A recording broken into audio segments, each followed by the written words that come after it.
الله وبركاته. بسم الله الرحمن الرحيم. إن الحمد لله نحمده ونستعينه ونستغفره ونعوذ بالله من شرور أنفسنا وسيئات أعمالنا. من يهده الله فلا مضل له ومن يضلل فلا هادي له. وأشهد أن لا إله إلا الله وحده لا شريك له وأشهد أن محمدا عبده ورسوله. يا أيها الذين آمنوا اتقوا الله حق تقاته ولا تموتن إلا وأنتم مسلمون. يا أيها الناس اتقوا ربكم الذي خلقكم من نفس واحدة وخلق منها زوجها وبث منهما رجالا كثيرا ونساء واتقوا الله الذي تساءلون به والأرحام إن الله كان عليكم رقيبا. يا أيها الذين آمنوا اتقوا الله وقولوا قولا سديدا يصلح لكم أعمالكم ويغفر لكم ذنوبكم ومن يطع الله ورسوله فقد فاز فوزا عظيما. أما بعد فإن أصدق الحديث كتاب الله وأحسن الهدي هدي محمد صلى الله عليه وعلى آله وسلم وشر الأمور محدثاتها وكل محدثة بدعة وكل بدعة ضلالة وكل ضلالة في النار. Alhamdulillah, kita bersyukur pada Allah Subhanahu wa taala pada hari ini, hari Sabtu, hari yang ke-28 dari Ramadan Mubarak, bulan yang penuh dengan berkah 1443 Hijriah. Kita dimudahkan oleh Allah Subhanahu wa taala untuk melaksanakan salat subuh berjamaah dan dilanjutkan dengan kajian setelah subuh. Salawat dan salam semoga selalu Allah berikan kepada Nabi kita Muhammad sallallahu alaihi wa ala alihi wasallam, pada keluarga beliau, para sahabat serta orang-orang yang mengikuti beliau sampai hari kiamat kelak. Dengan nama-nama Allah yang husna dan sifat-sifatnya yang mulia, kita berdoa, Allahumma inna nas'aluka ilman nafi'an wa rizqan tayyiban wa amalan mutaqabbala. Allahumma amin. Ahibati billah, afanillahu iyyakum, kaum muslimin jamaah Masjid Al-Hidayah Ampenan, Mataram, Nusa Tenggara Barat yang saya cintai karena Allah. Semoga Allah Subhanahu wa taala selalu memberikan afiat kepada kita di dunia dan di akhirat. Pertama-tama saya sangat bersyukur kepada Allah Subhanahu wa taala setelah 2 tahun setengah tidak mengunjungi Provinsi Nusa Tenggara Barat.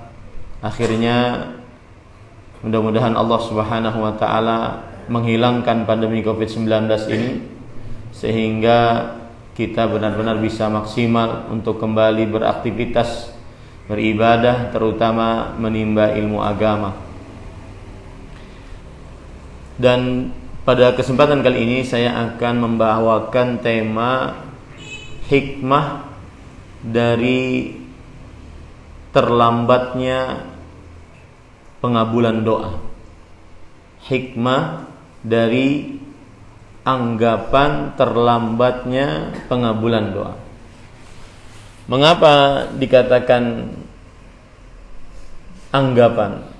Karena mungkin doa tersebut sudah dikabulkan, tetapi manusianya yang kurang bersyukur sehingga merasa belum dikabulkan.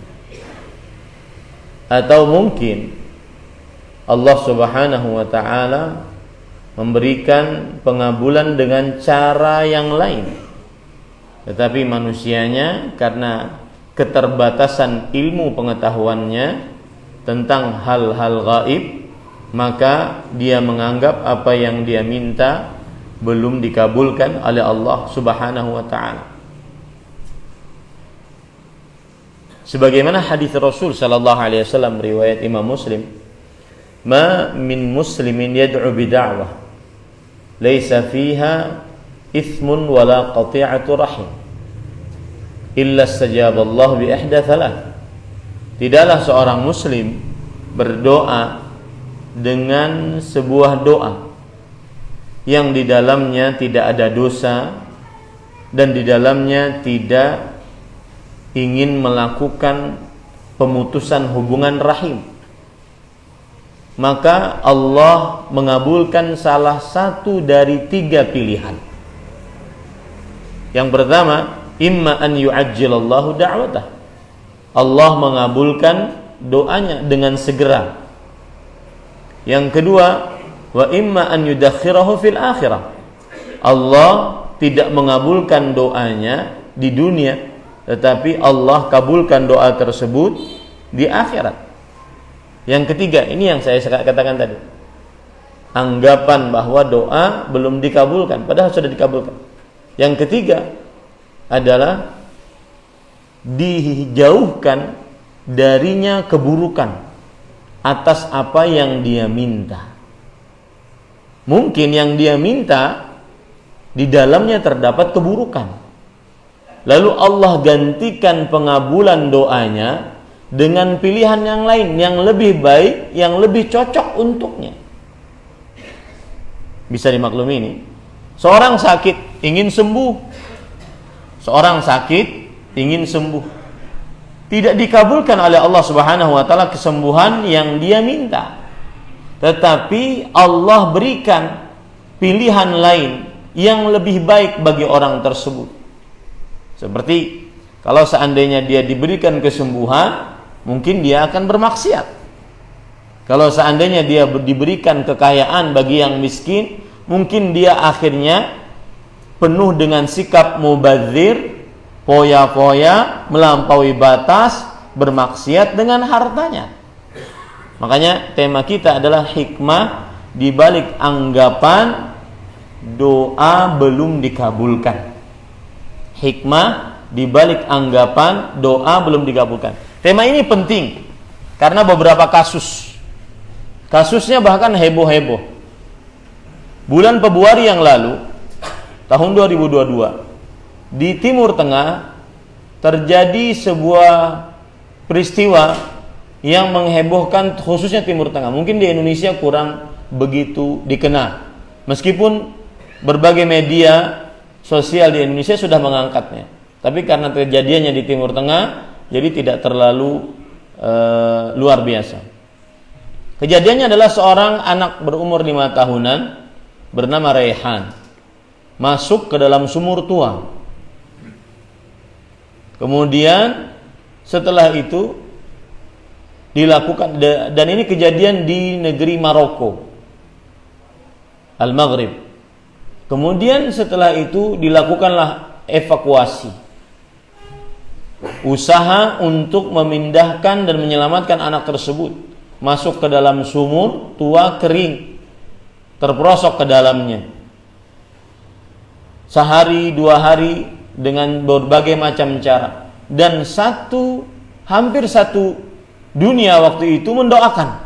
Lihat ya, kata-kata mendoakan agar bayi tersebut selamat, agar anak kecil tersebut selamat. Ternyata setelah 3, 4 atau 5 hari, saya lupa, maka anak tersebut bisa dikeluarkan dalam keadaan tidak terselamatkan. Sebagian orang-orang ateis yang tidak bertuhan mengatakan dengan mudahnya, mana Tuhanmu wahai orang Islam? Kalian sudah berdoa sedemikian luar biasa, tapi Allah yang kalian sembah tidak mengabulkan doa-doa kalian. Bahkan seluruh kalian berdoa, mana Tuhanmu? Tunjukkan kepada kami Tuhanmu. Maka akibat kejadian ini banyak para syekh, para penuntut ilmu, para penggiat, para syekh di penggiat media sosial menjelaskan akan hal ini. Karena saking pentingnya. Kenapa penting? Karena dia berkaitan dengan tauhid. Berkaitan dengan tauhid apa? Tauhid rububiyah. Bukan tauhid uluhiyah lagi. Tauhid rububiyah. yaitu meyakini bahwa Allah Subhanahu wa taala satu-satunya yang mencipta, mengatur dan berkuasa.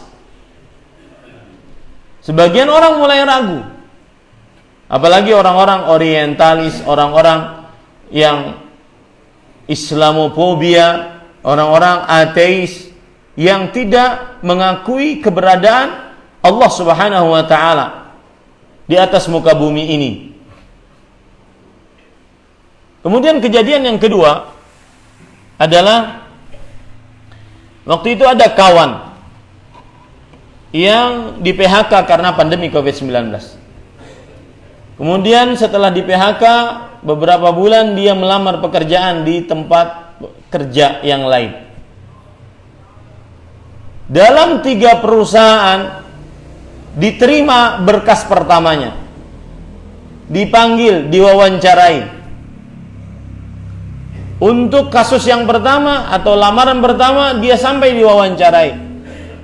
Kemudian dia berdoa kepada Allah Subhanahu wa taala dengan khusyuknya agar kembali diterima mendapatkan pekerjaan. Kemudian yang kedua juga seperti itu, yang ketiga juga seperti itu, sampai pada tahap dia berkata, "Ustadz, saya ini sering dibisiki oleh syaitan. Allah Subhanahu wa taala sebenarnya ada enggak sih? Saya kan sudah berdoa. Saya sholat 5 waktu. Saya bukan ahli maksiat, Ustaz. Saya menghafal Quran. Saya mengerjakan amal-amal saleh.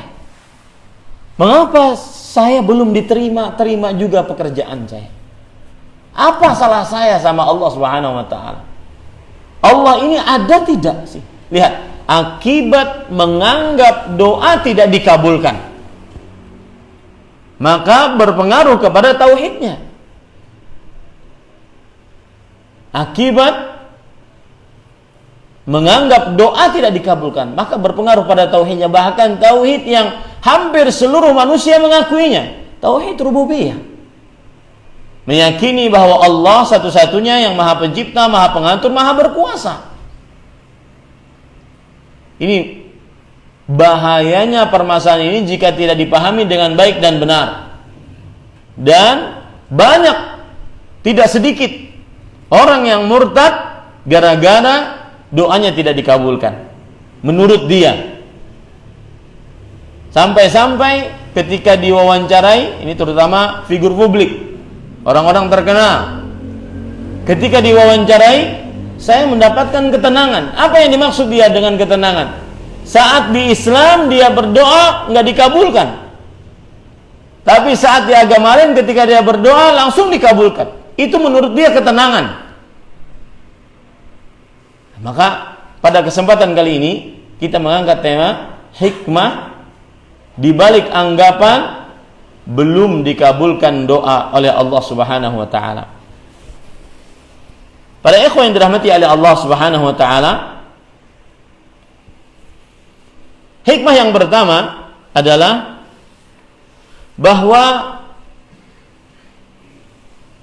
seseorang saat menganggap doanya belum dikabulkan, maka ini adalah bentuk ujian dari Allah agar kita bisa bersabar.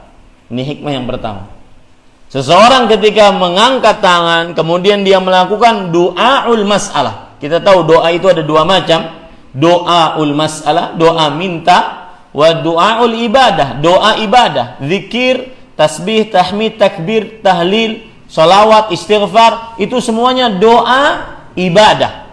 Ada doa masalah minta rezeki, minta anak, minta ilmu, ini namanya doa masalah, doa minta. Nah, saat seseorang menganggap doanya belum dikabulkan oleh Allah Subhanahu wa taala, terutama pada doa masalah, maka ini sebenarnya ujian dari Allah agar dia bisa bersabar. Sebagaimana pengabulan doa dengan segera ujian dari Allah. Lihat. Hati-hati. Yang sering berdoa lalu langsung kabul. Padahal dia ahli maksiat. Ingat, itu ujian dari Allah. Jangan-jangan itu adalah bentuk penguluran waktu dari Allah Subhanahu wa taala agar dia semakin banyak maksiatnya sehingga semakin sempurna siksanya kelak di akhirat. Falamma zaghu azaghallahu qulubahum. Ketika mereka menyimpang, Allah tambahkan simpangan kepada mereka. Fi qulubihim marad fazadahumullahu marad. Di dalam hati mereka ada penyakit, Allah tambahkan penyakit pada hati mereka. Maka ketika seorang menganggap bahwa pengabulan doa dia terlambat, maka ketahuilah ini adalah bentuk ujian yang memerlukan kesabaran, sebagaimana penyegeraan pengabulan doa adalah bentuk ujian dari Allah Subhanahu wa taala. Lihat, Allah berfirman dalam surah Al-Anbiya ayat 35. Wa nabluukum bisyarri saya ulangi. Wa nabluukum bisyarri wal khairi fitnah wa ilaina turja'un. Kami uji kalian dengan keburukan dan dengan kebaikan. Ya, hati-hati yang diluaskan rezekinya, hati-hati yang dilapangkan hidupnya, hati-hati yang dimudahkan dikabulkan doanya. Itu ujian dari Allah. Sebagaimana seorang belum dikabulkan doanya, belum disehatkan dari penyakitnya, belum diberikan kekayaan dari kemiskinannya. Itu ujian dari Allah Subhanahu wa taala. Ini hikmah yang pertama. Maka saat seseorang diuji dengan kebaikan, kelapangan rezeki, kesehatan, ini memerlukan kesyukuran. Dan saat seseorang diuji dengan doa belum dikabulkan, dimiskinkan, diberikan penyakit, ini ujian dari Allah, memerlukan kesabaran. Jadi dua-duanya adalah ujian dari Allah Subhanahu wa taala. Makanya lihat perkataan Umar bin Abdul Aziz yang digadang-gadang sebagai Amirul Mukminin Al-Khamis, Al-Khalifatul Rashid Al-Khamis, sebagai Khalifah Rashid yang kelima, padahal beliau seorang tabi'i. Saking adilnya di zaman beliau ketika beliau menjadi khalifah, Umar bin Abdul Aziz rahimahullah, beliau berkata, asbahtu wa mali sururun illa fi intidhari mawaqi'il qadar. Indah. Ini ibadah hati, terutama kita setelah menghadapi pandemi Covid-19, pekerjaan masih sulit, nyari duit masih sulit, banyak PHK, barang-barang mahal, minyak goreng harus diganti dengan macam-macam. Lihat, beliau mengatakan, setiap pagi tidak ada kebahagiaan yang paling bahagia menurutku adalah saat aku menunggu ketetapan-ketetapan takdir dari Allah. Setiap pagi saat aku masuk dalam waktu pagi, tidak ada sesuatu yang membahagiakanku kecuali saat aku menunggu ketetapan-ketetapan takdir oleh Allah. Apa maksud beliau? In takuni sarra fa'indi syukur, wa in takuni dharra fa'indi sabar. Saat ketetapan takdirku adalah kebaikan, kelapangan, kesehatan, maka saya memiliki kesyukuran, harus bersyukur atas itu. Tapi saat Allah menetapkan untukku keburukan, penyakit, kemiskinan, susah rezeki, maka saya memiliki sifat sabar, bersabar atasnya. Ini tanamkan Bapak Ibu saudara-saudari yang dimuliakan oleh Allah pada setiap pagi, terutama yang berdagang, yang mungkin tidak seperti pegawai yang memiliki setiap bulannya ada gaji tertentu.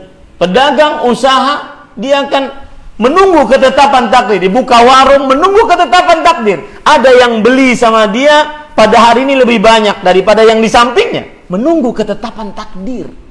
Ini indah sekali. Ma asbahtu wa ma'li surur. Setiap aku masuk waktu pagi, aku tidak memiliki kebahagiaan illa fi intidhari mawaqi'il qadar, kecuali saat aku menunggu ketetapan-ketetapan takdir.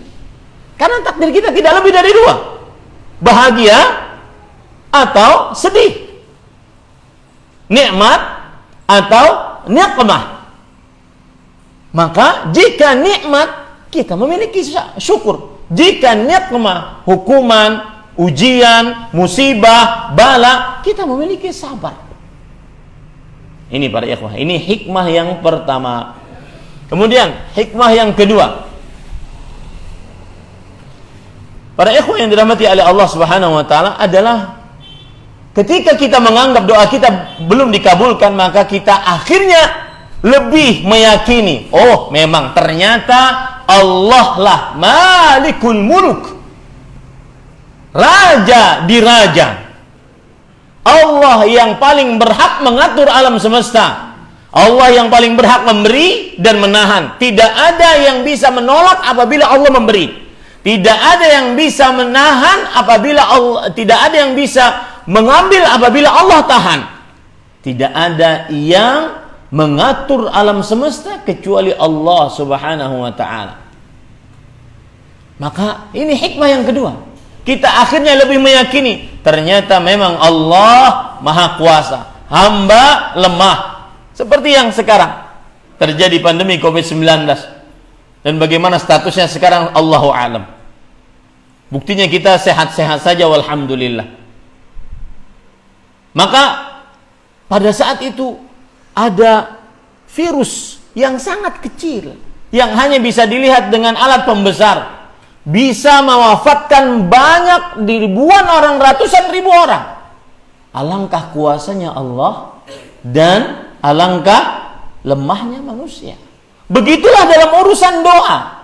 Ketika seseorang menganggap doanya belum dikabulkan oleh Allah, maka dia semakin meyakini Allah Malikul Mulk, Raja di Raja. Tidak ada raja yang mengatur, mencipta, berkuasa kecuali Allah Subhanahu wa taala.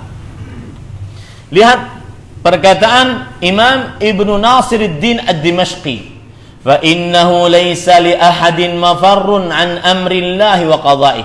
Tidak ada seorang pun bisa lari dari ketetapan Allah dan takdir Allah. Enggak ada. Orang seperti ini akan tenang hatinya, Pak.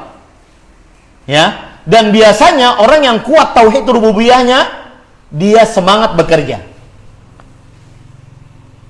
Ya, biasanya orang yang kuat tauhid rububiyahnya, dia semangat mengais rezeki, dia semangat mencari jodoh, dia tidak mengenal kata putus asa. Kenapa? Karena dia yakin bahwa Allah lah yang maha mengatur, mencipta, berkuasa. Ada seorang ustaz teman saya di Kalimantan Barat, ngelamar perempuan untuk dinikahi 22 kali. Subhanallah. Ada teman saya yang sering nganterin saya di pesantren, baru 3 kali ngelamar, ditolak terus, sampai dia berkata, "Ustaz, sepertinya takdir saya sendiri aja lah, capek sudah saya." Ini kurang kuat tauhid rububiyahnya. Orang yang kuat tauhid rububiyahnya, la yai'as, tidak pernah putus asa. Karena dia yakin jika Allah berkehendak, maka Allah cuma mengatakan apa? Kun. Innama amruhu idza arada syai'an an yaqula lahu kun. Sesungguhnya perkara Allah jika menginginkan sesuatu hanya mengucapkan kun, jadilah, fayakun. Tidak ada yang bisa menghalanginya. Tidak ada yang bisa menahannya. Kalau sudah Allah katakan kun. Kapan itu bisa terjadi? Ketika kita mempunyai tauhid rububiyah. Maka ini hikmah yang kedua. Kemudian para ikhwan yang dirahmati oleh Allah, hikmah yang ketiga. Dan ini luar biasa hikmahnya yang ketiga, yaitu kita ini makhluk Allah. Ya. Terserah Allah dong mau mengatur kita bagaimana. Apalagi kadang Allah meminta kita mengerjakan sesuatu dan kita belum sempurna untuk mengerjakannya. Saya ulangi ya. Poin ketiga, kita ini makhluk Allah dan Allah sang raja. Pantas nggak ketika kita minta, misalkan ini ada budak, ada raja. Wahai raja, saya minta rezeki. Kemudian pantas nggak ketika raja tersebut tidak memberi apa-apa, tidak menggubris, bahkan tidak menoleh, pantas nggak sang budak mengatakan, kenapa nggak dikasih? Pantas nggak? Nggak. Apalagi saat sang raja memerintahkan sesuatu dan kita tidak mengerjakannya dengan sempurna dan maksimal. Lebih pantas lagi nggak? Nggak pantas lagi. Paham maksud saya Bapak Ibu? Ini hikmah yang ketiga. Nahnu makhluk. Nahnu abidullah. Kita ini hamba Allah. Terserah Allah. Mau ngasih, mau nggak dikasih. Mau digubris oleh Allah, mau tidak digubris oleh Allah. Terserah Allah. Seorang hamba tidak boleh protes. Budak nggak boleh protes kepada rajanya. Nggak boleh protes. Sampai tadi yang ada tadi orang mengatakan, saya tuh sering menggerutu sama Allah Ustaz. Dia sampai begitu. Apa ini ya Allah? Saya sudah hafal Quran, sholat 5 waktu, saf pertama, kadang muazzin, kadang iqamah, dan imam sekalian semakmum. Nggak ada orang berarti di situ. Ya, artinya dia ahli taat. Tapi ketika saya memerlukan Ustaz, mana ada pengabulannya? Mana janji Allah itu? Lihat, subhanallah.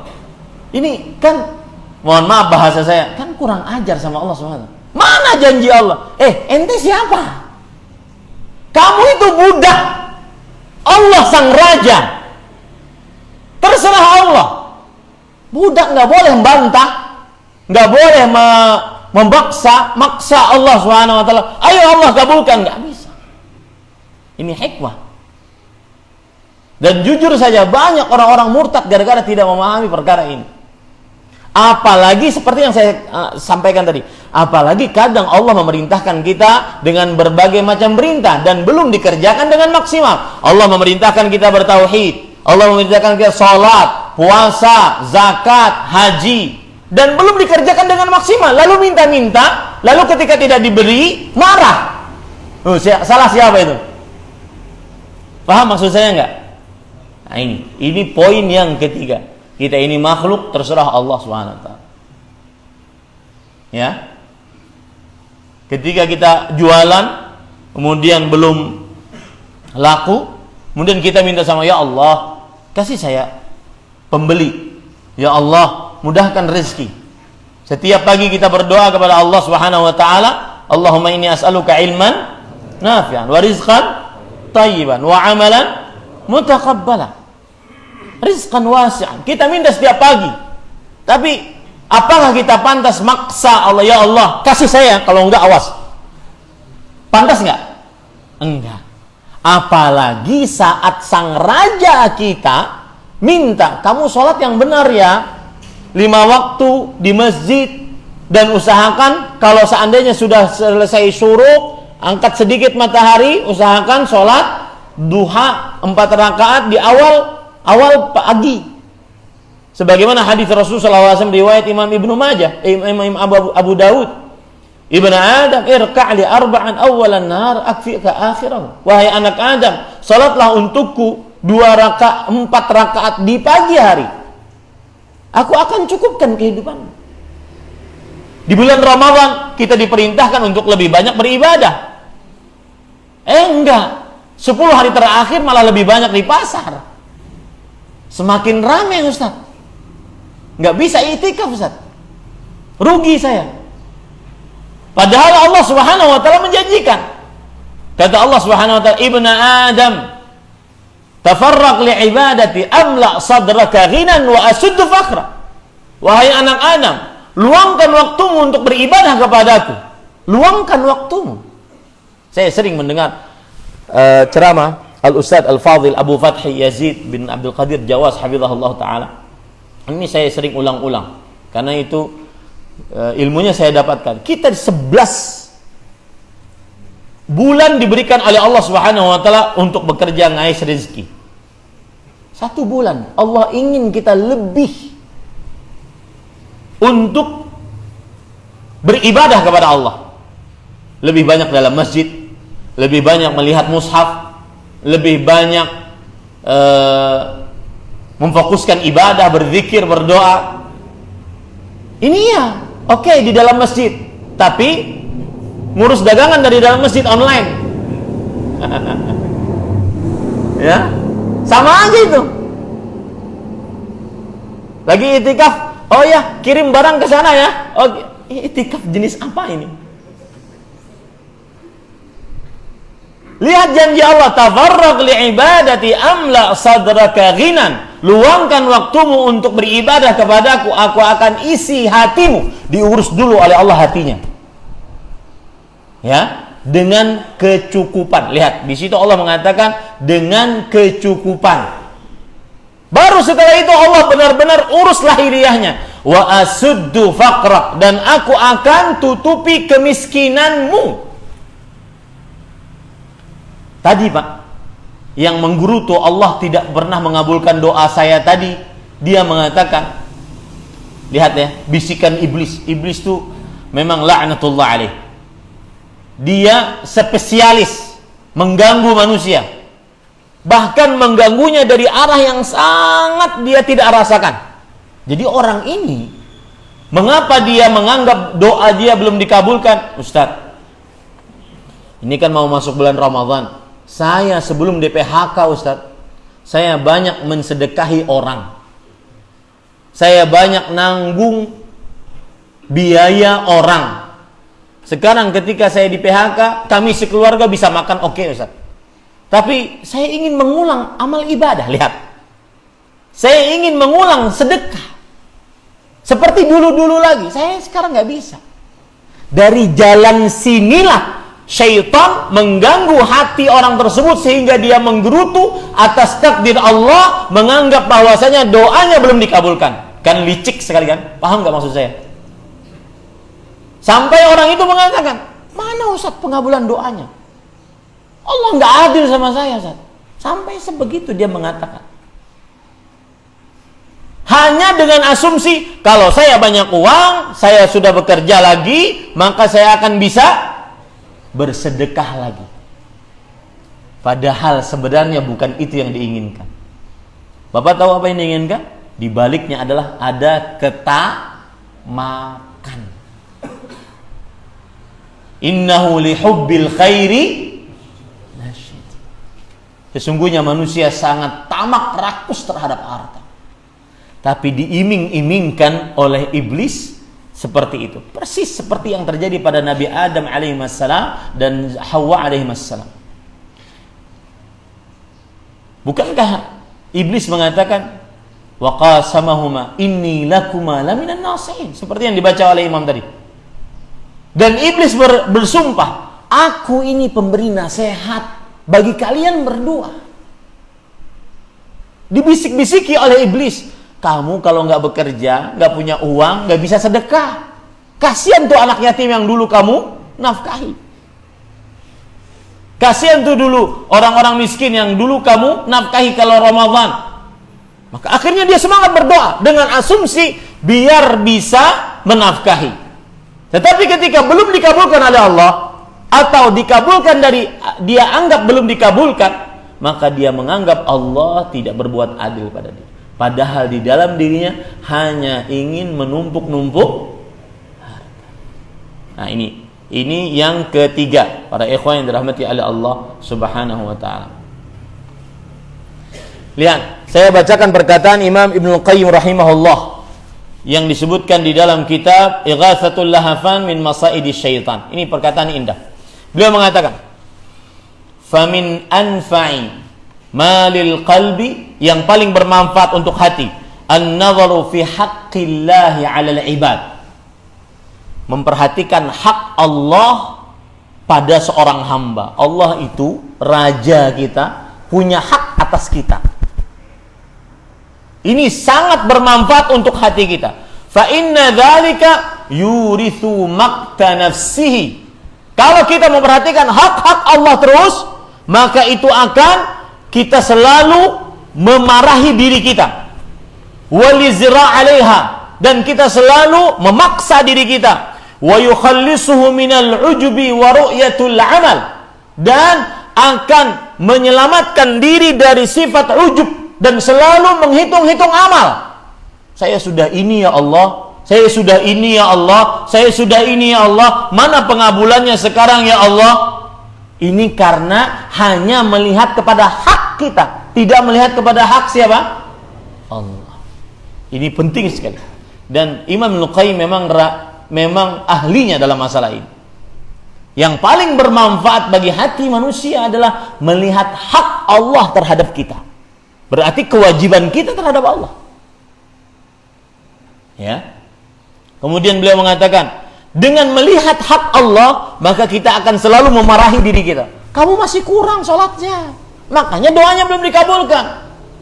Kamu masih kurang puasanya saja masih melihat hal-hal yang diharamkan, mendengar hal-hal yang diharamkan. Puasa.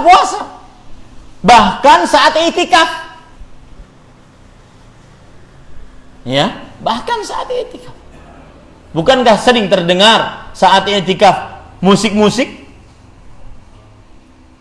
Maka pada saat itu, saat i'tikaf masih bermaksiat. Berarti kamu masih kurang. Orang kalau melihat hak Allah pada dirinya, maka dia akan selalu mengatakan kamu masih kurang.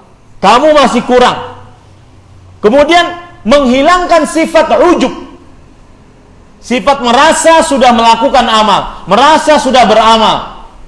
Saya pernah dikatakan oleh orang, Ustaz, saya bulan Ramadan ini sudah sholat, jaga sholat 5 waktu, alhamdulillah, sholat qobliyah ba'diyah, alhamdulillah, kemudian puasa Ramadan, alhamdulillah, kemudian bersedekah membukakan puasa orang, alhamdulillah, kemudian zakat juga sudah, alhamdulillah. Kira-kira apa lagi Ustaz ya?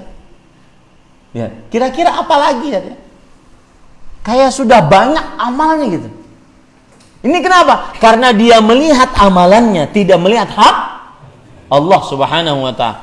Wa yaftahu lahu babal khudu'i wadzul. Orang kalau melihat hak Allah, maka akan terbuka untuknya sifat, sikap menunduk, merendah di hadapan Allah Subhanahu wa ta'ala. Walinkisar baina yadayhi rabbih, dan senantiasa merasa sangat memerlukan Allah Subhanahu wa ta'ala. Wal ya's min nafsihi, dan dia putus asa dengan usahanya karena dia hanya melihat hak Allah Subhanahu wa ta'ala. Wa anna najata la tahsulu illa bi'afwillah, dan keselamatan tidak akan didapat kecuali dengan ampunan dari Allah Subhanahu wa ta'ala. Yang keempat, para ikhwan yang dirahmati oleh Allah Subhanahu wa ta'ala, hikmah dari dianggap diakhirkannya pengabulan doa adalah, ini penting, pilihan Allah lebih baik untuk seorang hamba dibandingkan pilihan hamba itu sendiri untuk dirinya. Misalkan ada orang nikah, dia ingin punya anak, pilihan dia itu ingin punya anak, sebagaimana orang-orang nikah lainnya. 5 tahun belum punya anak, 10 tahun. Maka yakini baik-baik, pilihan Allah ketika Allah belum memberikan kemudahan untuk memberikan anugerah anak padanya, itu lebih baik untuknya dibandingkan pilihannya dirinya sendiri. Mengapa demikian Ustaz? Bukankah anak itu termasuk daripada maksad min maqasidis syariah, tujuan daripada pensyariatan Islam agar kita mempunyai banyak anak? Mengapa saya salah kalau saya meminta anak?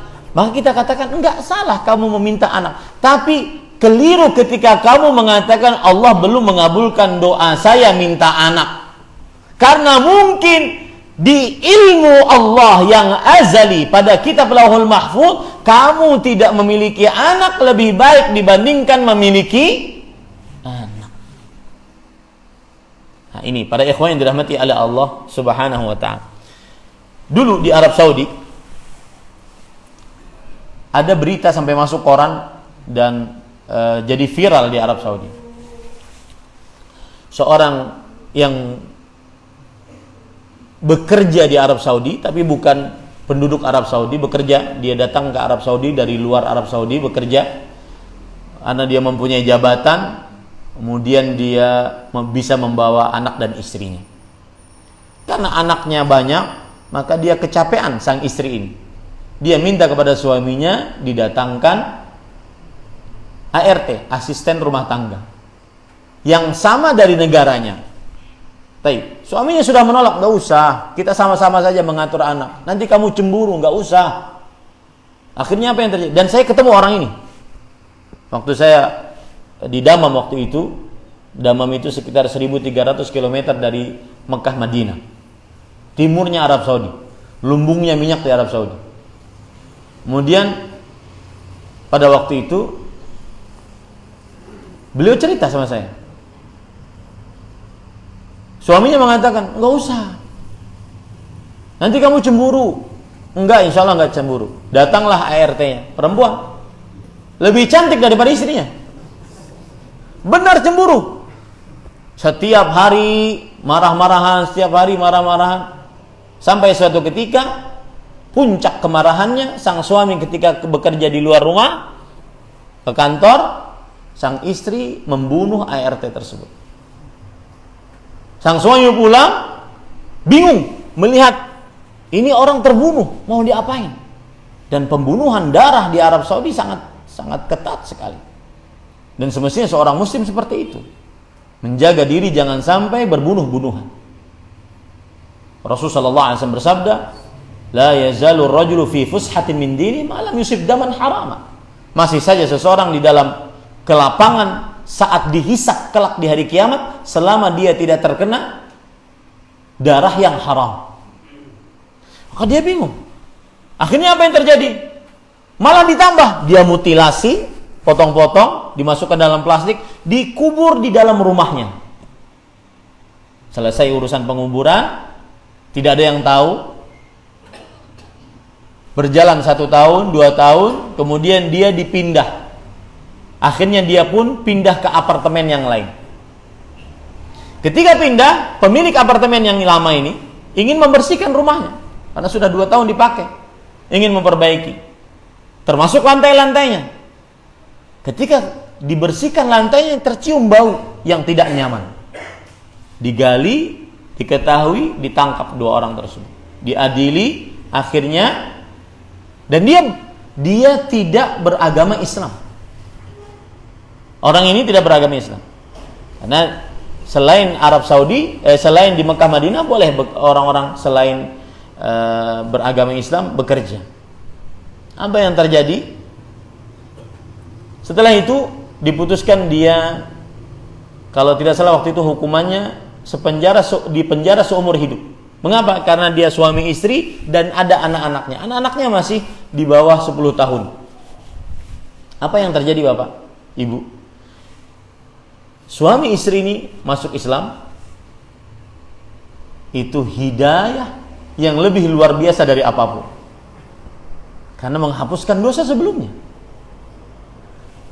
Kemudian 2 suami istri ini jadi penghafal Quran, bonus dari Allah Subhanahu wa taala.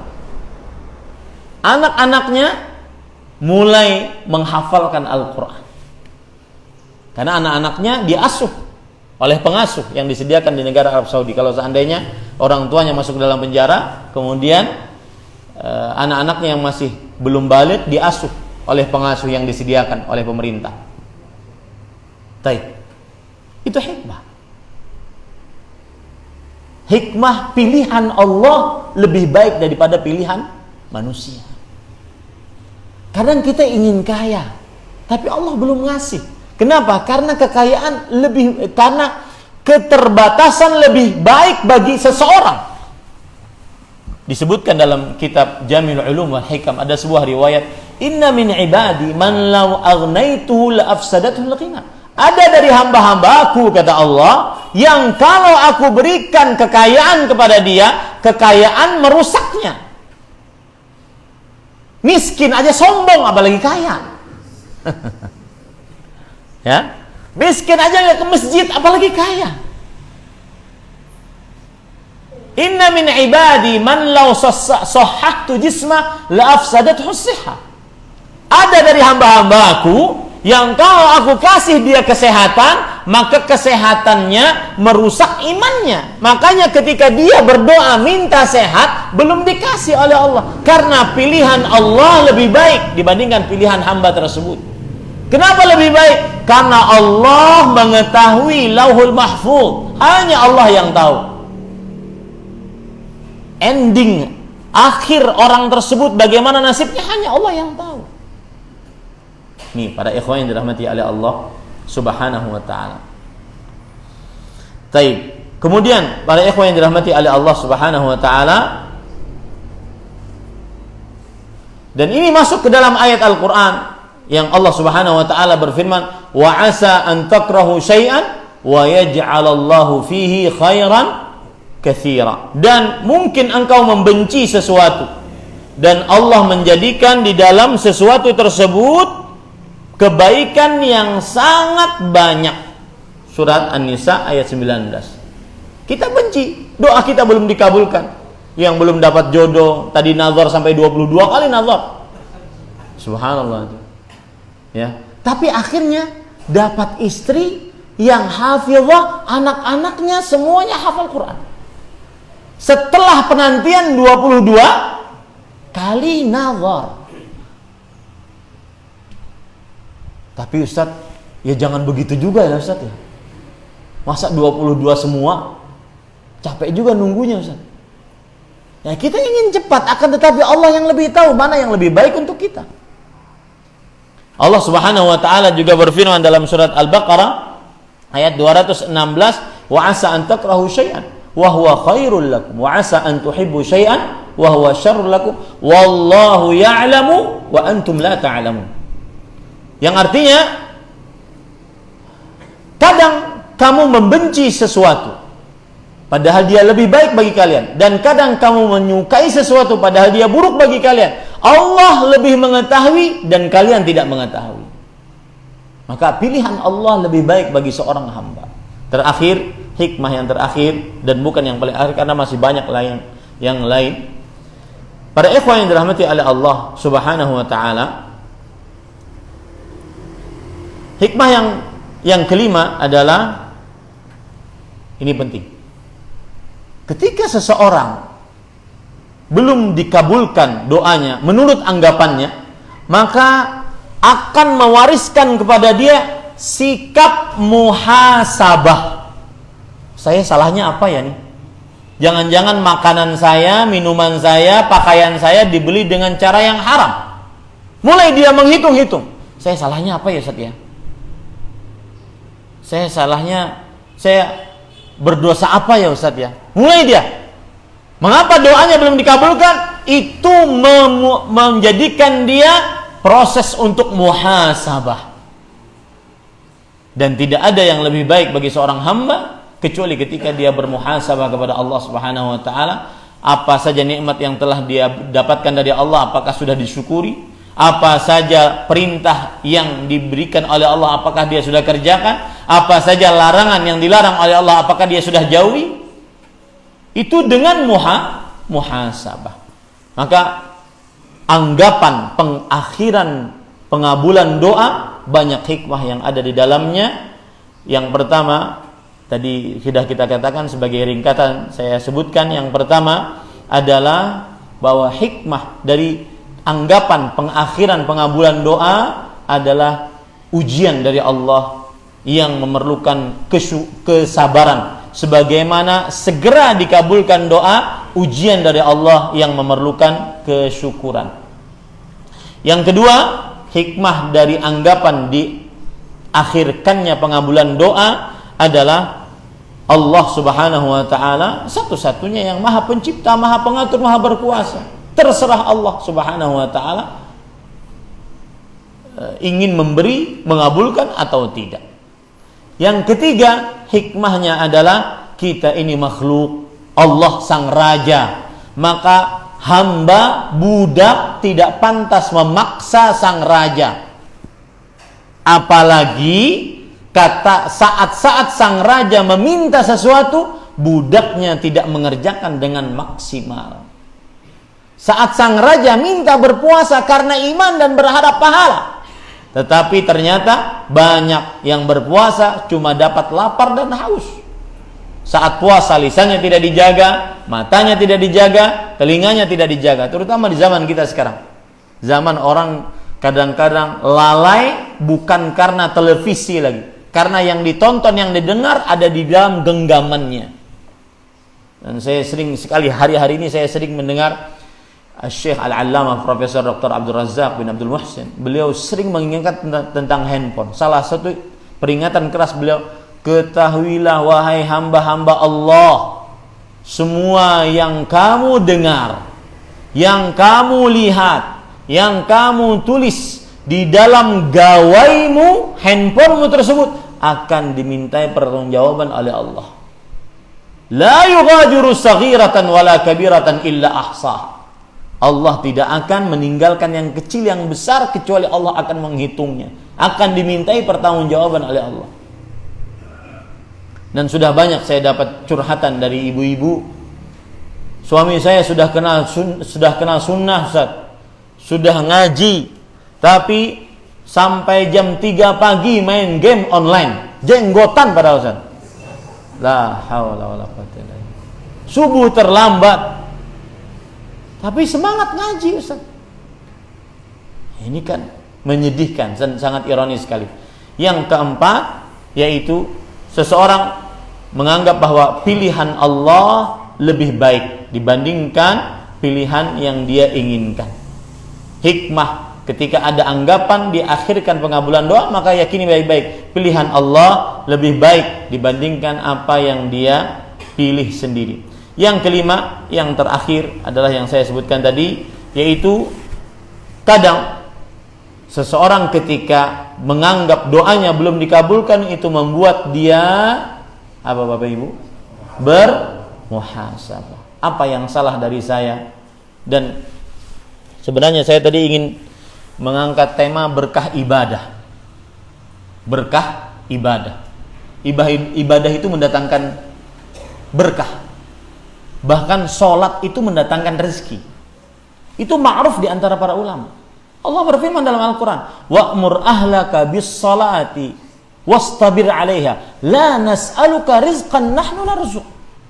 Perintahkan keluargamu, anak istrimu untuk sholat dan sabar atasnya.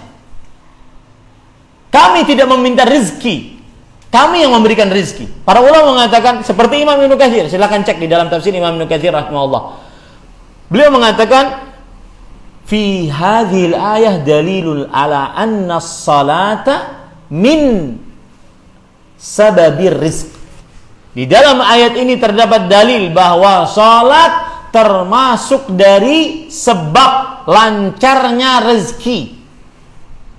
Tapi tidak boleh juga salat saja nggak kerja, nggak boleh. Salat, zikir, lihat bawah sejadah, oh belum ada salat lagi, zikir. Enggak juga. Ya. Maksudnya salatlah karena itu. Jadi jangan dikira Bapak Ibu gini loh. Kan ada orang dagang, ada orang punya istri, punya anak. Saat suami menasihati istrinya malah tidak terima.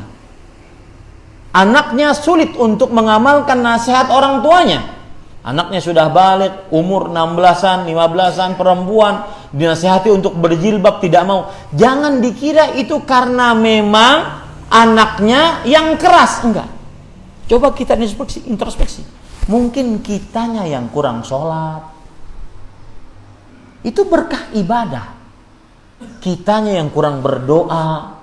Itu berkah ibadah. Bukan karena hanya sekedar urusan duniawi, bukan. Saya beri contoh yang lain ya. Bulan Ramadan, mushaf di samping nih. Lancar baca Quran, mushaf di samping. Sampingnya handphone.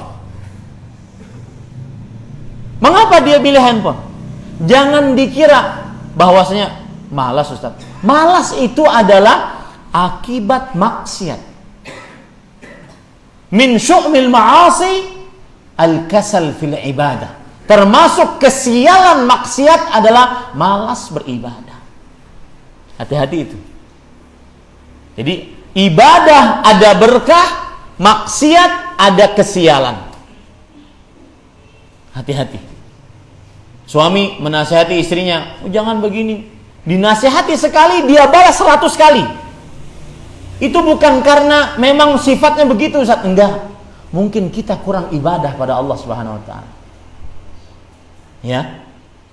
Ada berkah ibadah. Maka Bapak Ibu saudara-saudari yang dimuliakan oleh Allah, inilah yang bisa saya sampaikan. Mudah-mudahan hikmah-hikmah ini menjadikan kita lebih paham tentang manajemen doa, mekanisme doa, sehingga tauhid kita tetap tidak berubah, keimanan kita gara-gara anggapan doa kita belum dikabulkan oleh Allah Subhanahu wa taala.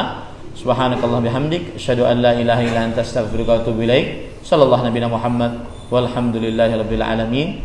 Wassalamualaikum warahmatullahi wabarakatuh.